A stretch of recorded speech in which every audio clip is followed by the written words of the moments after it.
Okay, so I'm going to be attempting to do a bit of a tutorial on using Silhouette Studio to do like the print and cut feature. I probably won't be showing the actual silhouette cutting or anything, but just how to use the software to do it. So as you can see, I'm starting out with just the 12 by 12 page that you would. And bear with me because I have to kind of remember from memory how to do this type of thing. So design page settings. So you're going to want to go up here to this little piece of paper with the arrow going across and down, and that's design page settings.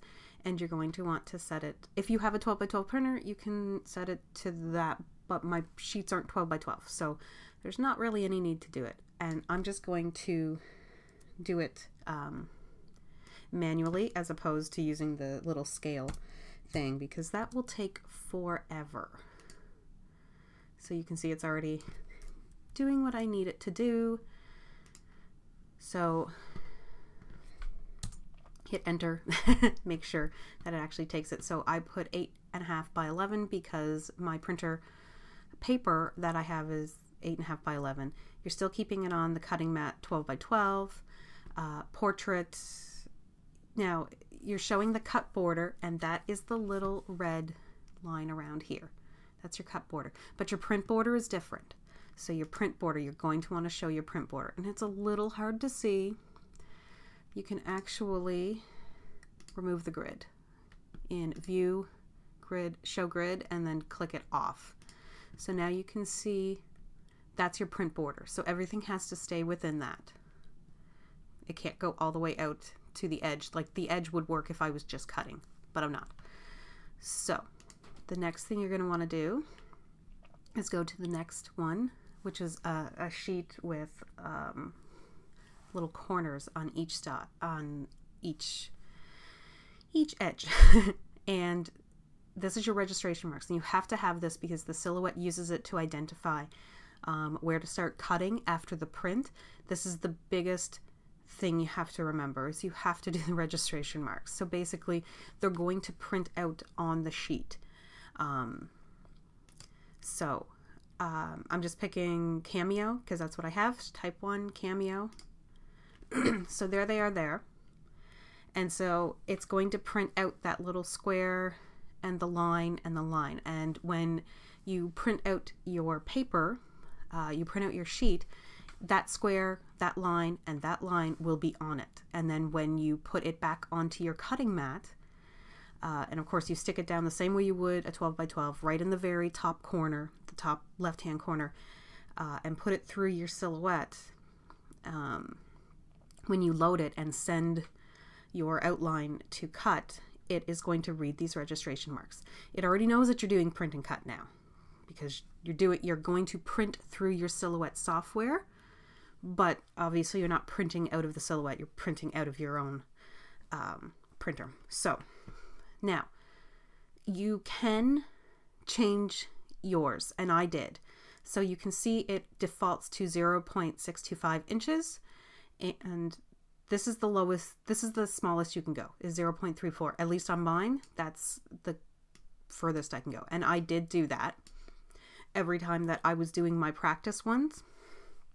So the one thing you have to keep in mind is keep everything inside all this stuff. Okay? So I just found it easier to do it like that. It was to just keep everything inside. All the lines, and then that way I didn't have to worry about which ones I was going over or anything like that. So you're going to go to File and go to Import to Library. Now hopefully this works because I deleted everything. So desktop. Now I have a really messy desktop, so pardon me while I go through and find everything. And I believe I put it in Hip Holiday. Yeah. Okay. So I'm going to do it with a ping. The JPEG is perfect if you're just printing and fussy cutting. But if not, and you want to do the pings, I'm gonna pick one that's kind of smaller, because that way I don't have to worry as much about lining things up. So I'll show you why I'm picking the pings.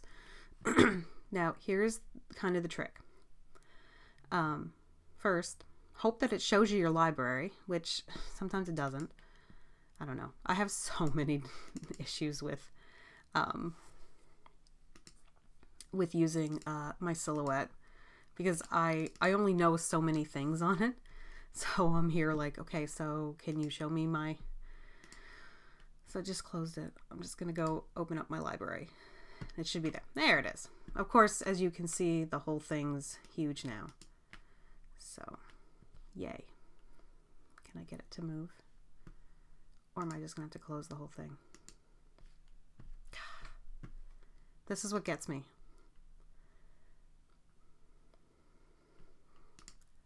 I'm so bad at this. There we go. Move over. Move over.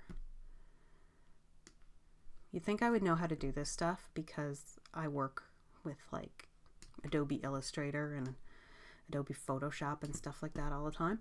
Nope. It's just not my forte at all. Okay, so I picked holiday icons too, just because there were fewer icons to work with. So as you can see, it's like not even close to the right size, right? So I'm going to click it, go down to the corner. I'm certain you all know how to do this. Just shift key. I'm on a Mac, so any keys I might use might not be the right ones for people with a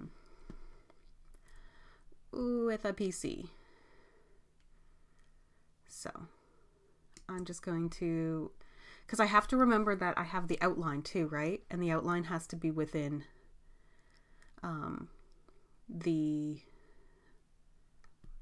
I don't want it too big. I want to keep everything within like the registration mark. Now, I mean, the cutting one can be a little bit bigger. So, I mean, it's not really going to matter in the end because I'm not actually doing this physically. So, there, you can see I've got it all out like that. So, and it's a ping, so the background is actually transparent. So if I was going to print this, I would go up to, not send to Silhouette. Yeah. I don't keep my Silhouette connected because I have no place to put it. So if you're wondering why that's like that. Ugh. I check print page setup first myself, and I do apologize that this is like the most boring tutorial. And that's just so that I make sure that it's connected to not just any printer, but my actual printer, which is my Canon MG, and that it's US, and I actually don't click borderless when I do it. I just click US letter. I find that works. This would be one of those things where you might have to try, like maybe send it through on a crummy piece of paper first and make sure it does what you want before you do it for real. Even though I've done this before, I still do that type of stuff. I still do like test runs because you just never know. So I go to print. My computer is very slow, so it might take a while for things to come up. So it's my Canon, obviously this, I'm not going to meddle with that. Now, I, myself, will go to quality and media. And this is where you pick your paper type. Now, even though I'm working on a Canon, I print with HP paper because I can't buy Canon paper where I live. So I could order it, but I buy the highest quality HP paper and it still works terrifically. The colors are so, like there is a little bit of a difference between what I see on the screen and what prints out, but it's so minimal that I'm not even worried about it. I do use Canon inks, but I don't worry so much about the paper. Now my paper's like a soft gloss, so I picked the Pro Paper Luster. that seems to be the closest to what I need it to do. You would pick whatever you needed. If it was plain paper, then it's plain paper.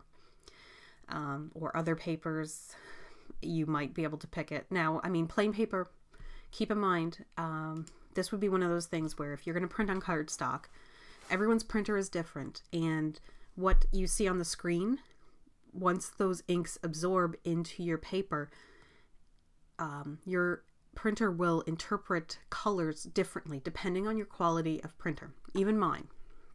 So on plain paper, for instance, many of the what I would consider maybe the more mint colors or the aquamarines in my designs print out a bit more on the blue side than on the green side. So they're a little less warm, a little more cool. That would be something that you can personally adjust if you have the ability to. Like I would be able to adjust it in Photoshop because I have Photoshop. Now, if you have Photoshop Elements, I think you can do it. If you have another program that's similar, that you have for free, that's similar to Photoshop, you should be able to play around with your colors. And you just be changing it from more yellow to more blue, or more magenta to more cyan, or different things like that. So this would be all up to your discretion. And I mean, I have to admit that is the downfall of digital stuff, is I can't guarantee that the colors are going to stay true when you print. And I have to apologize for that. It's just, this is all I can do for now. This is all I have the ability to do, is do the digital stuff, because I just don't have access to manufacturers, and there's no way I could afford to do these all by hand and ship them out right now, because I only have one silhouette. So it would be a while. Yeah, it would be really not cost or time effective for anybody involved. So while I get this kind of, dream up and running, this is what I have to do. But I do appreciate everybody who does buy them and use them. And I know some people have tweaked around with the colors so that they fit what they want. Anyway, when I did the ones that I printed for my little demonstration, like my little share video of my ephemera, I printed them on the photo paper because it was a low luster paper, so it wasn't extremely shiny, so it worked well for ephemera, and it was very thick, so it was really nice. And my throat's getting really dry. So anyway, so for me, I went to photo papers and luster, and of course it's cassette, and I made sure that I had print quality as high. Okay, so then you just hit print. I'm going to hit cancel because I don't have anything in my printer right now, or a printer turned on. So I'm going to hit cancel, but you would hit print. All right. So then your paper, come back to me. So trying to get it so that it's, go away, send to silhouette. Anything else other than send to silhouette would be nice. Okay, there we go. Whatever. Okay, so once it's printed out, you won't see these cross hatches or anything like that. The only thing you're going to see is the black square and this line in the corner and this line in the corner. So you will take your cutting mat just like you see here, and you will place your paper just like you see here. So you want to do it the same way you would for a 12 by 12 piece. Left top corner is how it's going to work. So you will load it into your silhouette. Now there have been a few times, and I've even had this happen to me, where after you send your outline to the silhouette, it doesn't read the registration marks, and it wants you to do stuff manually. And I never had that work. And all I did was take the paper off of my silhouette mat and maybe like move it the most minuscule, like the tip of a pencil over and try again, and just until it would recognize the registration marks. So that's all I did. I never bothered manually moving the registration marks so that it would capture it. So I'm going to show you how to do your outlines. So you're going to want to import to your library, and you're going to need your outlines, and the outlines only come in JPEG because they're going to go to the back anyway. So it's not going to matter. So it's going to be a black outline, and it's going to come in small. So this is where it's like, it could come in large, but I can't send this backward, I don't think. Maybe I can. Can I? No, see? I can't send it back. Yeah, because it makes the other thing go away. That was what it was. I'm Control-Zing. Okay. Or undo, I guess. All right, so I'm going to grab it again. But I'm not releasing it. I'm not released the mouse button yet. And I'm going to move it off. So it goes back to small. Just like the other one started out. Okay? So, as you can see, it's on top, but it's tiny. Now I'm going to send it back. So, this is why you need the ping for the first one. It makes it so much easier. Because now I can see what I'm doing. So, I'm of course going from the corner and using shift so that I'm not stretching it out improperly. But I'm just going to stretch it out as... Try not to grab the other one, because you can't have the top one move. If the top one moves, make sure you... Sorry guys. Make sure you Control Z or undo and get it back to where it started. So as you can see, I am literally manually putting my outline in. So it might not be perfect, but it's going to be... Sorry guys, my throat is so dry. I have a glass of water, but I don't want to stop to... I'm going to stop to drink right now. I apologize. I didn't want to do this as a separate voiceover because I didn't want to get confused as to what I was watching myself do while I was trying to narrate this. So that's why it's like not the perfect tutorial. Anyway, not the point. I can't believe I'm getting on tangents. Okay, so this is perfect. It's good enough right here. Okay, so let it go. Then just click anywhere, and you've probably grabbed the top one now. Delete it. Bye-bye. There you go. Now it's okay that this is over the registration mark and everything. At least I'm pretty certain it is. If it's not, you'll know because it wouldn't have printed, or it may not cut all the way up there, which you could manually cut. But if you want to be like better safe than sorry, you could have dropped them all down and see how this could have gone farther down. This is trial and error. When I do these, it's trial and error too. So you could drop it down a little bit further. But I'm pretty certain it's fine to be with past the registration. You just can't be past the printing or the cutting or that type of thing. Anyway, so that's fine there. It's outlined. This is easier than trying to trace the area because you won't get a nice solid thing. That's why I include the outlines when I do the trace. That's why I do the outlines instead of, like, say, using the original file over here and then using the trace. It wouldn't work. There's just too many colors. There's too much going on. Even when you unclick the high pass filter, you don't get a good outline to do like an offset cutting. So this is why I include this, this file. So you would be doing your cut settings. So it already knows what it's doing. So this is great. Obviously you would just click cut. Textured. I was printing, I found that because of the thickness of my printer paper that clicking it on like textured cardstock, but I think I dropped the thickness down. And the thickness is not how thick the paper is, like top, like through.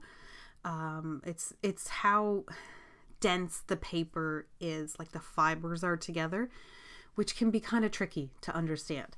So, if all else fails, just click double cut and hopefully it will cut through. But anyway, I used textured cardstock. You would use whatever is applicable.